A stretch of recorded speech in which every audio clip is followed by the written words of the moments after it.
परमपिता, श्री हरि विष्णु को आपसे श्रेष्ठ और महान मानने का क्या ये अर्थ नहीं हुआ कि आपका स्तर, पद, प्रतिष्ठा उनसे नीचे है, कम है, तुच्छ है? यही हुआ, निश्चित रूप से यही अर्थ हुआ। और परमपिता, मुझे सूचित किए बिना ही इंद्र और सची श्री हरि विष्णु को उनकी महानता का विश्वास दिलाने गए हैं। तो ये दोनों विष्णु जी को श्रेष्ठ मानते हैं?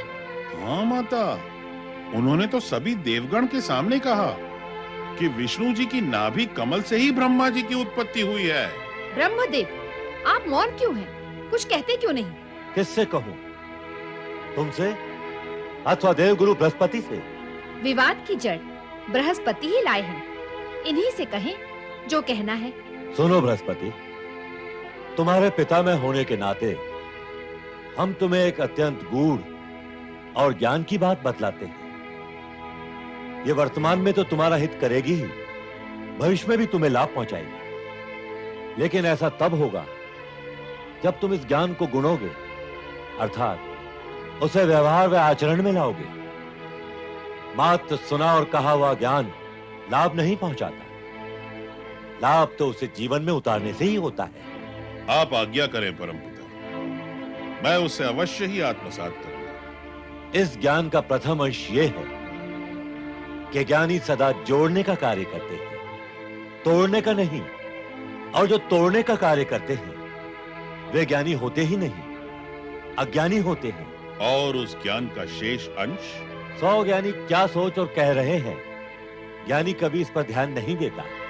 यदि देगा तो वो भी अज्ञानियों की श्रेणी में आ जाएगा। इसलिए ज्ञानी केवल एक ज्ञानी के विचार पर विचार करता है। तुम भी ऐसा करोगे तो तुम्हारे स्वास्थ्य के हित में होगा। यहां आकर मुझे लाभ ही हुआ है परमपिता, और भविष्य में भी तुम्हें लाभ ही होगा। जाने से पूर्व एक सत्य और सुनते जाओ। भगवान शिव की आज्ञा और इच्छा से ही हम दोनों प्रकट हुए थे। हम दोनों में तुच्छ और महान होने का कोई प्रश्न ही नहीं है। और अब तुम इस विवाद को यहीं समाप्त कर दो। स्वामी, विवाद आपने उठाया ही नहीं तो समाप्त आप कैसे करवा सकते हैं? जिन्होंने इस विवाद को प्रश्रय दिया है उन्हें शिक्षा तो मिलनी ही चाहिए। आपके विरुद्ध होने वाले प्रचार को मैं सहन नहीं कर सकती। यदि आपने इस विषय में कुछ नहीं किया तो मैं स्वयं ही सक्रिय हो जाऊंगी। देवी, हमने जो गुरु ज्ञान अभी अभी देव गुरु बृहस्पति को दिया है उसकी आवश्यकता तुम्हें भी है। अधिक क्या कहें, यदि तुम नहीं मानोगी तो देवगण में विवाद और चिंता बढ़ जाएगी। एक चिंता मिटती नहीं और दूसरी जन्म ले लेती है। हम देवताओं के साथ ही ऐसा क्यों होता है? वर्तमान चिंता तो अकारण ही उत्पन्न हुई है। अकारण ही देवराज इंद्र और देवगुरु बृहस्पति दो विभिन्न दलों में विभक्त हो गए। देवगुरु ब्रह्मा जी को महान बता रहे हैं और देवराज श्री हरि विष्णु को। ये विवाद बढ़ता ही जा रहा है। विवाद के बढ़ने से अहित तो हम देवताओं का ही होगा। एक हमारे अधिपति हैं और दूसरे गुरु। इस समय तो विचारणीय और चिंताजनक ये है कि यदि असुरों को ये ज्ञान हो गया कि देवगण दो दलों में बट गए हैं तो वे इस स्थिति का अवश्य लाभ उठाएंगे। इस विवाद की विडंबना है कि दोनों ही ये समझते हैं कि हम उनके साथ हैं, जबकि हम इस विवाद में किसी के भी पक्षधर नहीं हैं। हमारे लिए तो दोनों ही समान हैं। फिर भी इस विवाद का शीघ्र ही अंत होना चाहिए और इस कार्य में देवऋषि नारद ही हमारी सहायता कर सकते हैं। नारायण नारायण नारायण, श्रीमन नारायण नारायण नारायण, नारायण नारायण नारायण। अरे अरे अरे अरे, मुख मुद्रा से तो आप सभी देवगण चिंतित दिखाई दे रहे हैं। यदि आप चिंतित हैं तो उसका कारण भी अवश्य होगा। और फिर नारद से चिंता का कारण छिपाने का कोई कारण नहीं। बताओ। आपसे क्या छिपाना देवऋषि, आपको तो सब कुछ बताकर हम चिंता से मुक्त होते हैं। देवऋषि, देवगण दो दलों में बट गए। नारायण नारायण। जब दुर्गति होने वाली होती है तो फिर ये बटना छटना कटना होता ही रहता है, किंतु जब बटना दल में हो तो ये बटना दलदल तक ले जाता है। किंतु ये किया किसने? क्यों बताओ? देवगुरु बृहस्पति और देवराज इंद्र ने। नारायण नारायण, ऐसा सुना था कि एक समय ऐसा आएगा जब रक्षक ही भक्षक बन जाएंगे। अर्थात वो समय आ गया। यहाँ रक्षक भक्षक बनना प्रारंभ हो गए। किंतु उन्होंने ऐसा क्यों किया बताओ? देवराज और देवी सची का मानना है कि श्रीहरि विष्णु महान है, जबकि देवगुरु का मानना है कि सृष्टि के रचयिता ब्रह्मा जी महान है। दूसरों को महान सिद्ध करने के फेरे में पड़कर प्राणी स्वयं कितना संकीर्ण, छोटा और बौना बन जाता है। नारायण नारायण। इसका कोई उपाय बताएं देवऋषि। यदि शीघ्र ही कुछ उपाय नहीं किया गया तो असुरगण इस स्थिति का अनुचित लाभ उठा सकते हैं। अवश्य उठाएंगे, क्यों ना उठाएंगे? फिर लाभ उठाना ये सभी की प्रवृत्ति है। दानव भी उठाएंगे लाभ, अवश्य उठाएंगे। वैसे किसी को महान बताना ये उचित है, किंतु किसी एक को दूसरे से महान बताना ये अनुचित ही नहीं, भयंकर भी है। विवाद बढ़ने की संभावना बढ़ गई है। निस्संदेह बढ़ गई है। इसे घटाकर समाप्त करने का उपाय बताएं देवऋषि। कठिन है, नारद के लिए कठिन है।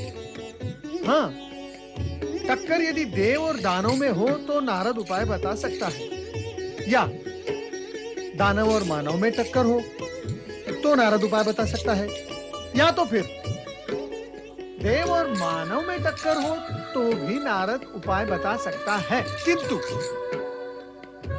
ताल ठोकने वाले स्वयं देव गुरु बृहस्पति और देवराज इंद्र हो तो नारद नारायण नारायण कुछ नहीं कर सकता। तो फिर कौन कर सकता है? वही भभूतधारी, चर्मधारी, त्रिशूलधारी, त्रिकालदर्शी भगवान भोलेनाथ। आप सभी को उन्हीं की शरण में जाना चाहिए। देवऋषि, क्या ये संभव नहीं है कि आप ब्रह्मा जी और विष्णु जी दोनों को ये समझाएं कि वे दोनों मिलकर इस बात का निर्णय कर लें कि दोनों में कौन महान है? नारायण नारायण, मैं उन्हें समझाऊं? उन दोनों में से एक मेरे परमपिता ब्रह्मा जी और मेरे आराध्य श्रीहरि विष्णु हैं। उन्हें समझाऊं? मैं कदापि नहीं। पवन देव, कलयुग को आने में अभी कुछ समय शेष है। कलयुग में ऐसा होगा जब पुत्र और शिष्य अपने पिता और गुरु को कुछ नहीं समझेंगे, स्वयं तो कुछ नहीं समझेंगे किंतु उन्हें समझाएंगे। अभी वो युग नहीं आया। अतः मैं श्रीहरि विष्णु और मेरे परमपिता ब्रह्मा जी को समझाने की दृष्टता कदापि नहीं करूंगा। आप ना समझाएं तो क्या वे दोनों स्वयं चर्चा करके समझने का कार्य नहीं कर सकेंगे? अग्निदेव, उन्हें समझने की आवश्यकता है क्या? उन्हें तो इस विवाद का ज्ञान भी नहीं होगा, और यदि ज्ञान हो भी जाए तो वे क्या चर्चा करेंगे, क्या समझाएंगे और क्या समझेंगे? क्या श्रीहरि विष्णु परमपिता ब्रह्मा जी से ये कहेंगे कि वर्षा ऋतु से लेकर शरद ऋतु तक मैं महान रहूंगा और आप हीन रहना? और फिर परमपिता ब्रह्मा जी श्रीहरि विष्णु से ये कहेंगे कि शरद ऋतु से लेकर ग्रीष्म ऋतु तक मैं महान रहूंगा और आप दीन रहेंगे?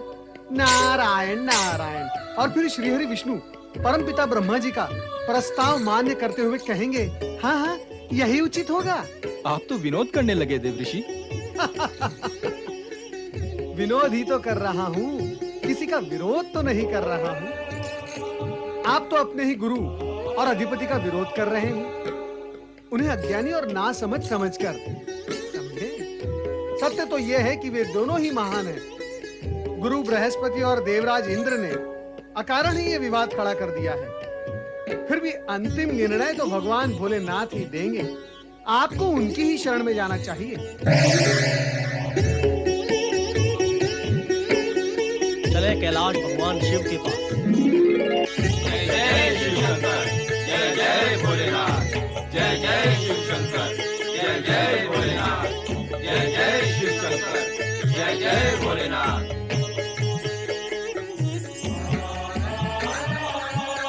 नंदी महाराज, कहाँ है भगवान शिव शंकर? माता पार्वती भी कहीं दिखाई नहीं दे रही। माता पार्वती तो गणेश और कार्तिकेय के पास गई हैं, और भगवान शिव वे कहाँ गए हैं ये हम भी नहीं जानते। हम स्वयं उन्हीं की प्रतीक्षा कर रहे हैं। हमें तो उनसे आवश्यक निवेदन करना था। कहें तो वरुण देव, क्या निवेदन करना था? नहीं नंदी महाराज, यह तो हम भगवान भोलेनाथ के अतिरिक्त अन्य किसी को नहीं बता सकते। किंतु स्वर्ग लोक से सदा देवराज इंद्र अथवा देवगुरु बृहस्पति ही निवेदन करने आते हैं। वे आज क्यों नहीं आए? वे अन्यत्र किसी अन्य कार्य में व्यस्त हैं। यदि आप हमें कुछ बताना नहीं चाहते तो ना सही, हमारी भांति मौन रहकर भगवान भोलेनाथ की प्रतीक्षा करें, अन्य कोई उपाय नहीं। नारायण नारायण। राम देव ऋषि। कल्याण भो। नंदी महाराज, अब आपकी प्रतीक्षा की घड़ी समाप्त हो रही है। देव ऋषि, आपको कैसे ज्ञात हुआ कि हम भगवान भोलेनाथ की प्रतीक्षा कर रहे हैं? नारायण नारायण। नंदी महाराज, सामान्य सत्य ये है कि भगवान भोलेनाथ का आसन रिक्त है, और फिर ऐसी परिस्थिति में आप परमपिता ब्रह्मा जी अथवा श्रीहरि विष्णु की प्रतीक्षा तो करने से रहे, है ना? मैं उन्हीं के आदेश से यहाँ उपस्थित हुआ हूँ।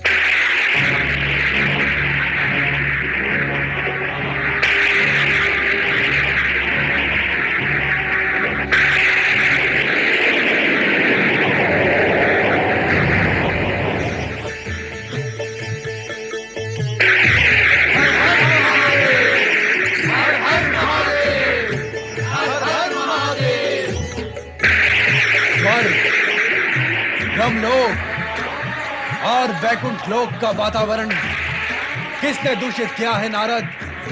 ये हम भली भांति जानते हैं। इसमें देवगुरु, देवराज और देवगण का ही प्रमुख हाथ है। वे ही दोषी हैं। भगवान, इस विषय में मुझे तनिक भनक अवश्य मिली थी, किंतु इस विषय में मैं इससे अधिक कुछ नहीं जानता।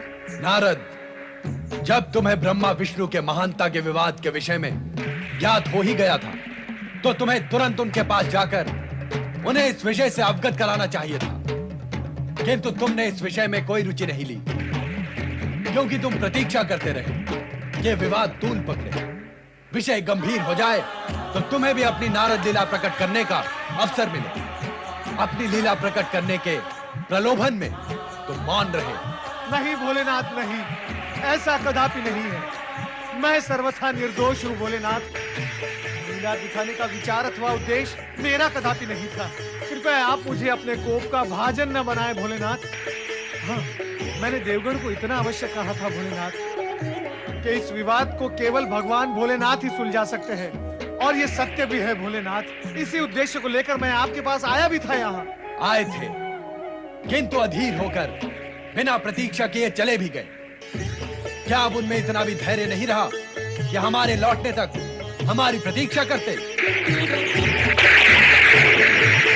हम इस विवाद का इसी समय अंत कर देंगे। देवगुरु बृहस्पति, देवराज इंद्र, शची और देवगण सभी कैलाश पर तुरंत उपस्थित हों।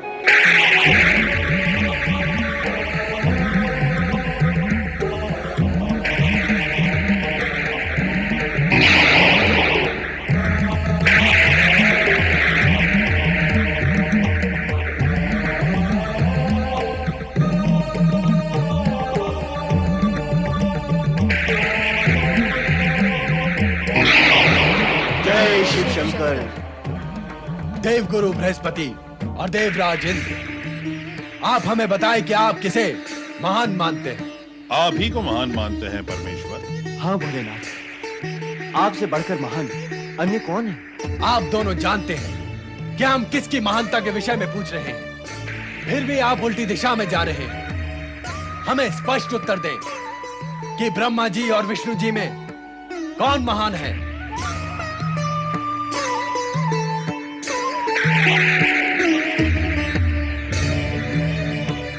भोलेनाथ,